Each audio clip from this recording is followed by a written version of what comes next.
Welcome back to another hot and fresh episode of Ames Tonight. It's about to get lit. That was so, unlit way to say that. Lit. Lit. I am your co-host, Laurel. Laurel, you should totally know by now. And I'm Megan Moran, the Trap King, or Pimp Lucius, whichever you prefer, my friends. This is our second to last episode of Ames Tonight, and oh boy, am I going to miss this show. Laurel and I even bought our caps and gowns today, so it's getting real. Real. So, so real, so, we're going to try and not cry today. And the only alternative to not crying is yelling about things that make us mad. That's the only way. The only alternative. Alternative facts. Am I right? Laurel, no. Oh, okay. Well, my bad. But, let's get going. As you know, or maybe you don't know because you've been living under a rock, or you've been trying to cleanse your soul of the horrendous things going on in the world and want to not jump off of a cliff every day, here's what's going on. It has not been a good week. Or few weeks, for airlines. First, Delta canceled just about 4,000 flights due to storms that left them short-staffed and backed up. Yeah, and you know about the whole United thing that happened about a month ago with the girls in the leggings? And now, United is back on their BS, and they cannot keep it together. As a matter of fact, United is back on their BS so much that they had an overbooked flight in Chicago and were volunteering 4 people to get off the flight so that floor employees could get on. And as you heard earlier, it is not a good time to be flying. And you can bet your bottom dollar that I would not get off a flight if I had already 1, paid for it, 2, went through security, already boarded the flight, 3, and just to find a new flight. No, thank you, United. As you can imagine, this did not go as they expected, and no one wanted to give up their seats, so they started choosing people to get off the flight. And one man, David Dow, who said that he couldn't miss this flight because 1, the first flight wasn't until the next day. 2, he was a doctor and needed to get back to work the following day. And with that being said, apparently the first 3 United passengers that were chosen went quietly, but Dow refused to get off the plane, and I think that's pretty understandable. I also would probably not be super chill about getting off a plane. Since Dow wouldn't go voluntarily, the aviation officers clearly had no other possibility or option but to drag Dow out from his seat, where he hit his face and on an armrest, leaving his mouth bloody, and then he continued to get dragged down the aisle as passengers were taking videos and protesting until he was off the plane. And to no surprise at all, this grabbed a lot of attention on social media, and people were not happy. Then to top it all off, United released a very touching, heartfelt statement. Quote, this is an upsetting event. For all of us here at United, I apologize for having to reaccommodate these customers. Our team is moving with a sense of urgency to work with the authorities and conduct our own detailed review of what happened. We are reaching out to this passenger to talk to him directly and further address and resolve this situation. End quote. It seems fake. Yeah, no kidding. United seems really accommodating to their passengers. Now Dow is seeking legal action with injuries he sustained, a concussion, 2 broken teeth, and a broken nose. But United CEO is saying that the officers took appropriate action. And of course, there were some people that were totally in favor of the airlines because, of course, look at the world that we live in right now. And with that, some stories came out about Dow's troubled past. And as a journalist, I'm pretty offended that that's a story that you chose to write rather than talk about a man who was physically assaulted by aviation officers. What does his past have to do with the fact that he was treated that way? Literally nothing. It's not okay to try and defend the actions of those officers because there is no way that was appropriate protocol. First of all, United, that's your own fault for overbooking your flight, boarding all of your passengers, and then making 4 of them get off. No matter how they were compensated, that is your own dumb fault. And if someone can't afford to miss their flight because of other obligations, that doesn't mean you get to assault them and then drag them off of a plane. Literally drag them down the aisle with a bleeding mouth. Good Lord, United. And then they had issue a half-assed apology, which wasn't even an apology. United, you don't have the best track record going right now, and the universe is working against you. Make a better effort to show that you care about your customers, you frickin' idiots. You frickin' idiots. Frickin' idiots. And you know what? United stock has gone way down. Imagine that. And I bet whoever does PR for them will not be doing it much longer. Oh, no, there's no way. So for all of you wonderful people out there, just take a second and imagine if that were you. People started coming out bogus stories about your past and how that is somehow correlated to the situation. You would be mad too. So just don't say anything that you wouldn't want people to say about you. That's actually a good rule for anything in life. So since we're old and wise seniors, listen to your elders. So stay sexy. And don't get murdered. Welcome back to your nightly news. I am 12. Just kidding, I'm Hannah Joy McNeil. And I'm Cole McPhee. It's news time. Zeke Smith from CBS's popular show, Survivor, has spoken on being outed as transgender on national television. During last night's episode of Survivor Game Changers, viewers witnessed former contestant Jeff Varner out Zeke Smith at the show's Tribal Council in an attempt to save himself from going home. The tactic, however, backfired, with the other contestants unanimously agreeing to eliminate Varner without a formal vote. "You just don't do that to someone," host Jeff Probst was quoted saying, as well as, "We don't need a vote, just grab your torch." An outpour of support has streamed in on social media for Smith, including stars like Sia and Caitlyn Jenner. Smith tweeted, "We cannot control the hazards we face. We can only control how we respond. Love each other. #Survivor, #ZekeViver." United Airlines and the people who fly on it are not having the best week.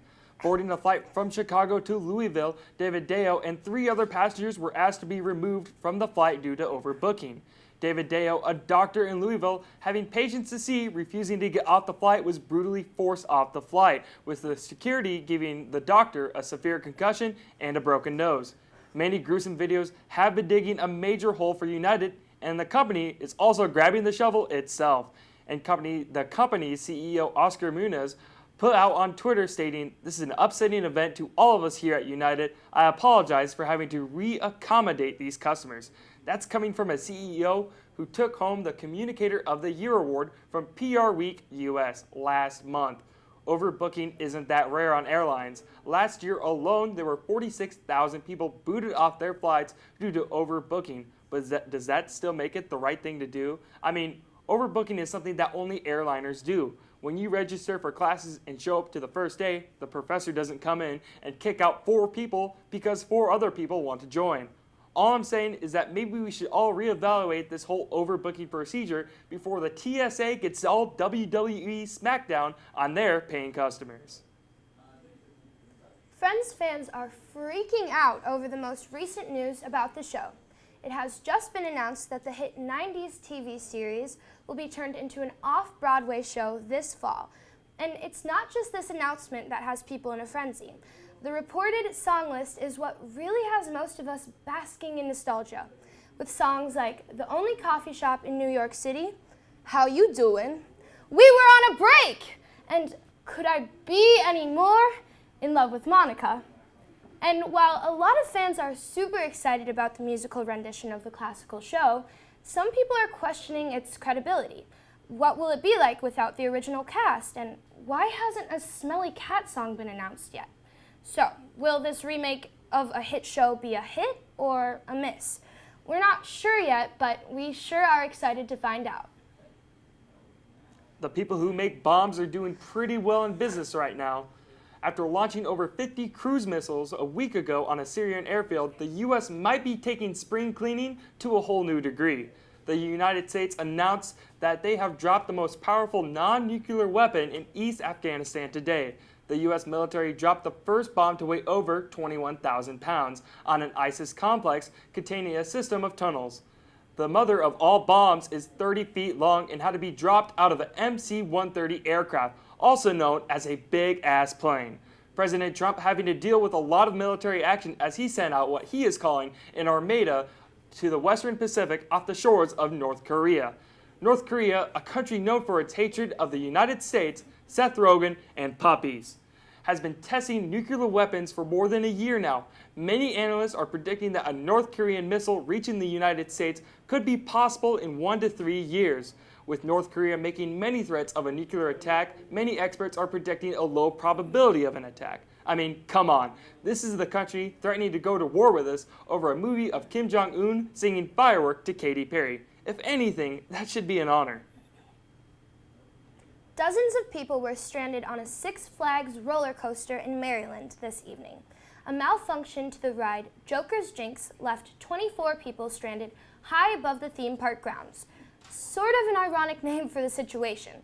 Six Flags spokesperson Denise Stokes released a statement saying, "Joker's Jinx did not complete its regular cycle, causing it to stop at a safe location on the track. The Prince George's County Fire Department is on site to assist in getting the riders safely off the ride. The safety of our guests is our highest priority, and the ride will be closed for thorough inspection before reopening.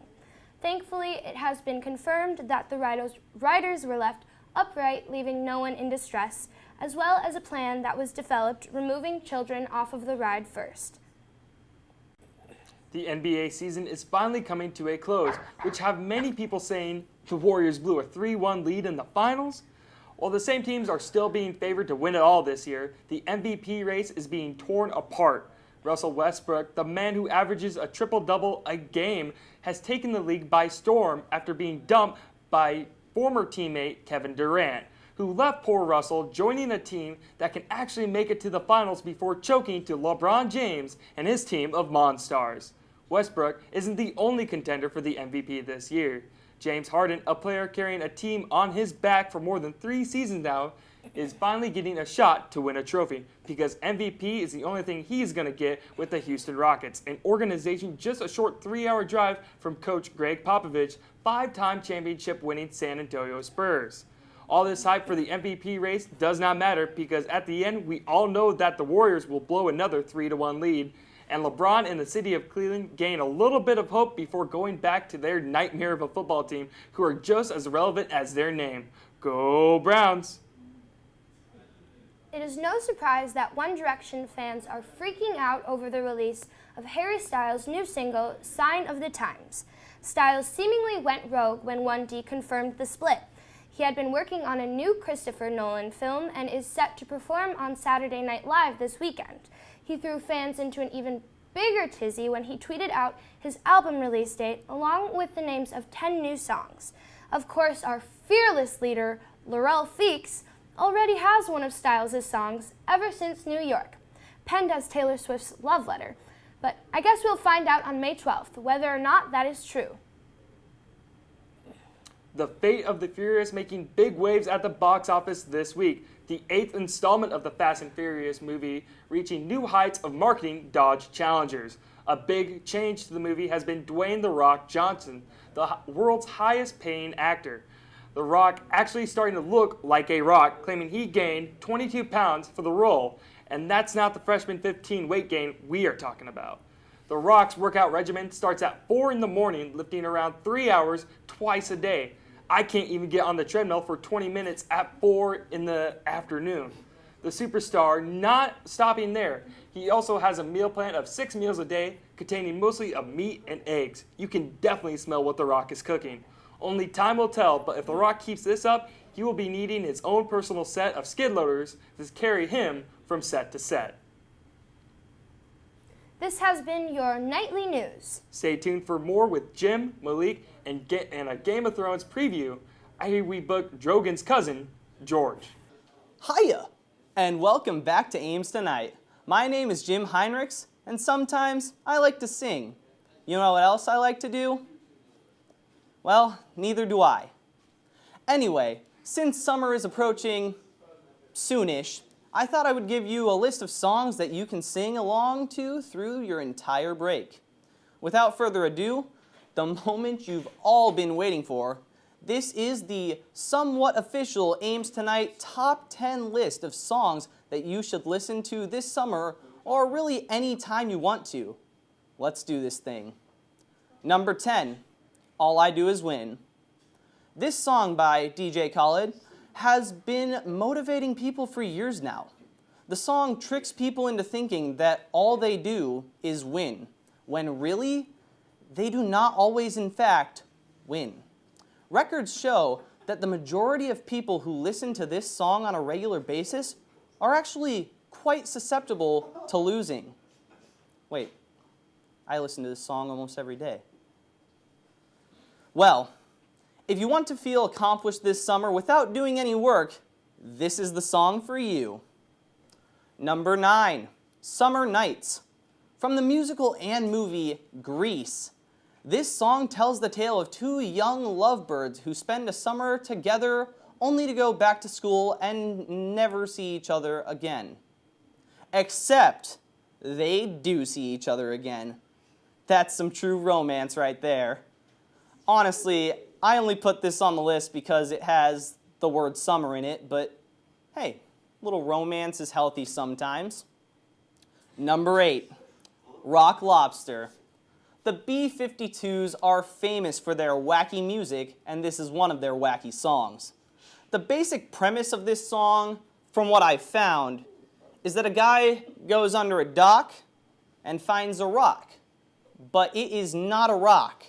It is, get this, rock lobster. I have no idea what that means, but it sounds kind of cool, I guess. Maybe it's a lobster that plays the guitar or something. But we'll never know, because the B-52s do not understand the power of details. Number 7, Frosty the Snowman. If you're interested in that psychology thing, you'll probably know all about the placebo effect. For those of you who don't know what that is, I'm not going to explain it. Read your textbooks. Anyway, listening to Frosty the Snowman is a great way to cool down on a hot summer day. The song reminds people of winter, which is generally colder than the summer. By being reminded of winter time, the brain actually tricks the body into thinking that it's cold outside. But don't try this at home, because I made pretty much all of that up. Number 6, Beethoven's Fifth Symphony. They say that classical music is supposedly good for the brain. This is a very important thing to remember in the summer months, as many of you people are not taking any classes throughout this time. While your brain is slowly forgetting much of the material that it learned throughout the school year, this lovely number by a musically talented dog who starred in several movies back in the 90s can help you retain some of that info. Number 5, A Fifth of Beethoven. This song is basically a disco remix to our Canine Friends' Fifth Symphony. I'm pretty sure that even though it is a different genre of music, the fact that it is based on classical music gives it the exact same qualities as a classical song. I don't know. Number 4, Bop. The band Hanson is comprised of 3 brothers who put their musical talents and luscious locks of hair to work as they create some of the most enlightening sounds in recorded history. Just listen to the lyrics to our 4th place finisher on this list.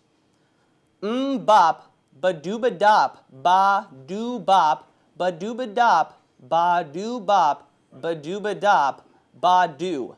Yeah, yeah. Exquisite. Number 3, Anything by Ed Sheeran.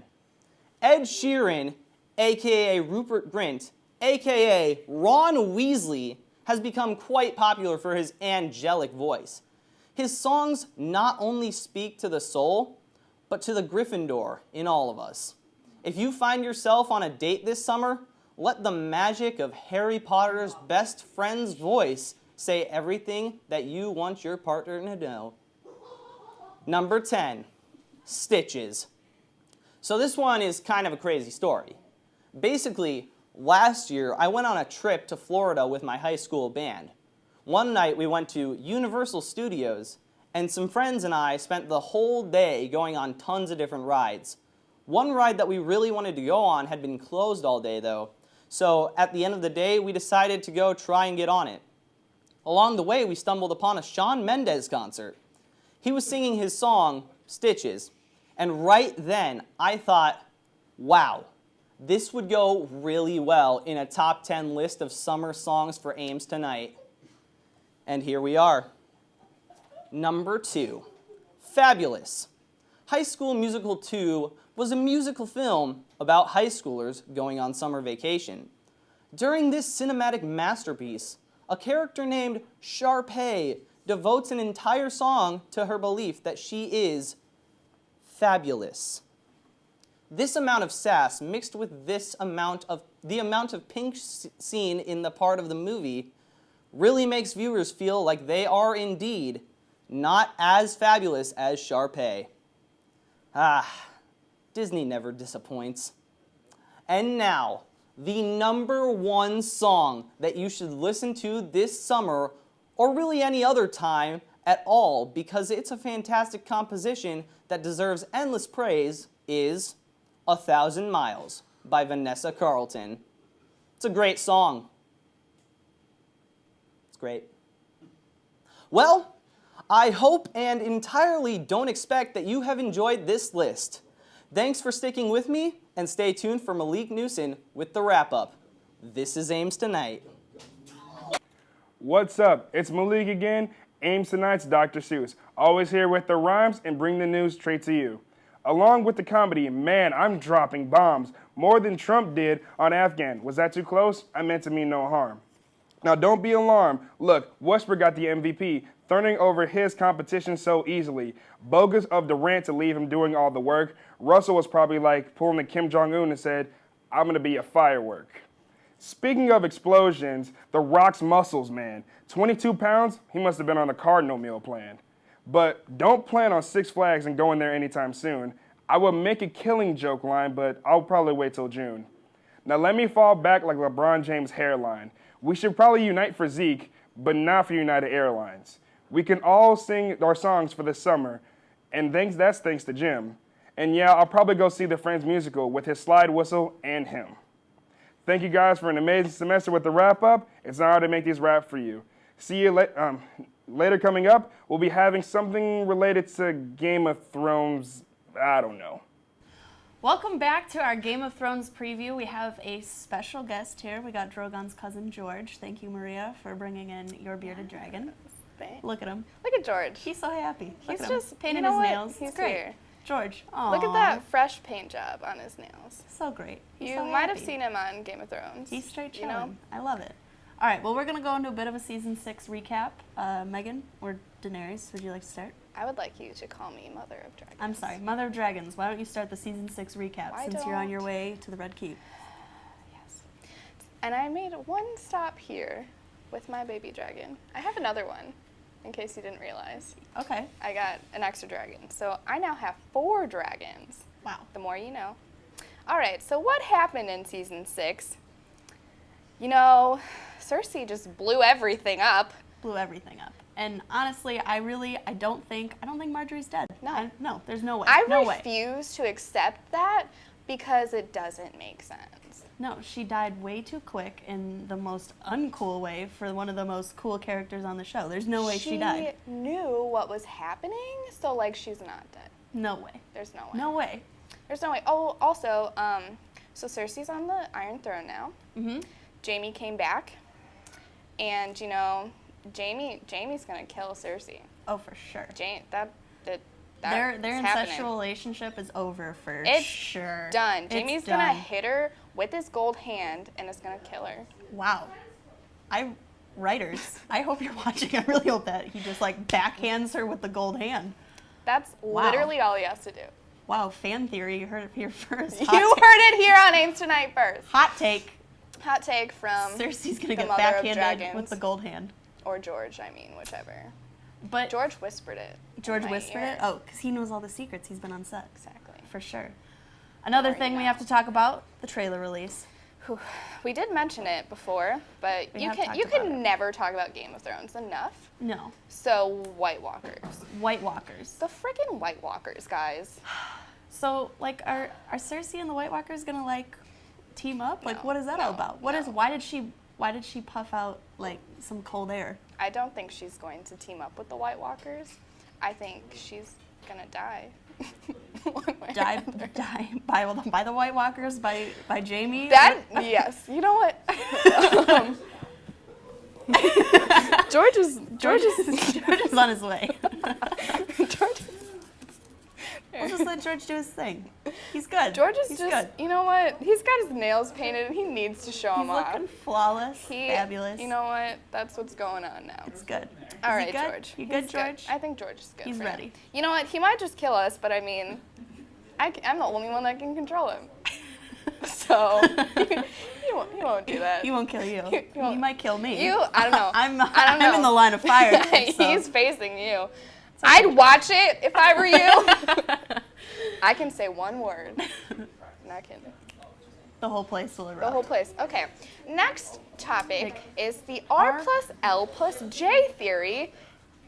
And I don't think we need to explain that one for you because it's not a theory. It's not a theory, it was confirmed, and I think that kind of rolls into our next topic of Jon probably going to marry Dany, maybe, I hope which is weird. not. I hope not. I don't think Dany's into the incest. She's like a weird But Targaryen. she doesn't know. She doesn't know, but she knows. She also is a Targaryen, so I mean, She's into the incest, but like, just Dany's it's in not. her blood. So that's what's happening. I'll just have to see how it goes. And season 7, you got what you got going on for season 7? Honestly, I think it's going to be interesting to see how the dynamic's going to change between Sansa and Jon, and when Arya finally comes back up to the north, what's going to happen. Sophie Turner still has not dyed her hair red, but they're done filming, so I'm assuming she's just wearing a wig. Yeah. Or Sansa's dye, which would be terrible. No. I would not be okay with that. No. There was too much build-up for them to just kill her off. Right Yeah, away. there was also too much build-up for Marjorie to die, but, that's okay, too. Marjorie isn't a Stark, though. That's true. She's a Tyrell, and they all have to go. All of them. All of them. All of them. They all gotta go. I love Marjorie, but she was trying too hard with Joffrey and then Tommen. I mean, she was doing the most with all of them. Mm-hmm. She wanted it, but she can't have it. Well, let's talk about Dany making her way to the Red Keep. Well, Dany's gonna take it all. She's gonna take it all. I think she is going to form an alliance with Jon Snow because that honestly seems like the most plausible thing to happen. Mm-hmm. But I hope their relationship is not incestual. Oh, George. Right, George? Right, George. Right, George? Yeah, I think it'll He be... nodded yes. Yes. Folks. He nodded yes. He's like those, dogs that predict the Super Bowl. He's predicting Game of Thrones He knows all. theories right here. He knows it all. Yeah, no, I agree. I think the whole incest theme hopefully will die down. I hope so. But, we got Dany coming in. What does that mean for the Greyjoys? They've given her all these ships. It's true. There's so many things we could talk about, so many theories and so many predictions. But you know what? We're just going to have to wait. We're just going to have to wait. You're going to have to wait a little bit longer. See where I end up. See where Dany ends up. See where George ends up. I mean, come on. Look at him. Clearly he loves the limelight. We found your new calling, George. Yeah. This is He great. loves the camera. He knows what's going to happen. He can predict the future. Yep, Yeah, there it George. is. Yeah, Yep. George. He's Yeah. paying attention. He knows. He knows. He's looking at me him. right now. Yeah, okay. He's ready to go. And on that note, we're going to hit you with it one more time. Stay sexy. And don't get murdered.